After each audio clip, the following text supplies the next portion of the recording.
دینا میرا، انا خطیبہم اذا انصتوا، حضور فرماتے ہیں میں بات کروں گا، بات میں کروں گا، جب سب خاموش ہوں گے میں بات کروں گا۔ ہم کہتے ہیں نا یار میں بات کروں گا، حضور کی بات ہوگی، کیونکہ بات اسی کی ہونی چاہیے جس کی سنوائی ہو۔ میری تیری کوئی بات نہیں ہو، ہماری تو زبانیں بند ہوں گی، ہماری تو زبان بھی نہیں ہلے گی، ہمارے تو اعضاء گواہی دے رہے ہوں گے ہمارے گناہوں کی، تو اس وقت ہم کیا کریں، ہم کہاں جائیں؟ اللہ کیا کہا اس وقت ایک ہی ذات ہوگی، میرے اور تمہارے نبی کی ذات ہوگی۔ حضور فرماتے ہیں اس دن میں بات کروں گا، کیونکہ انا قائد المرسلین، کیونکہ میں قائد ہوں گا،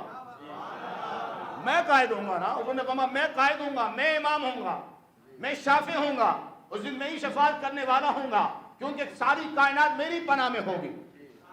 سارے عالمین کے لوگ میری پناہ میں ہوں گے، آدم سے لے کے قیامت تک جتنے بھی انسان ہوں گے، جن ہوں گے، فرشتے ہوں گے، ملائکہ ہوں گے، فرمایا کہ وہ سب مصطفیٰ کریم علیہ السلام کی پناہ میں ہوں گے، ساری مخلوقات میرے نبی کی پناہ میں ہوگی۔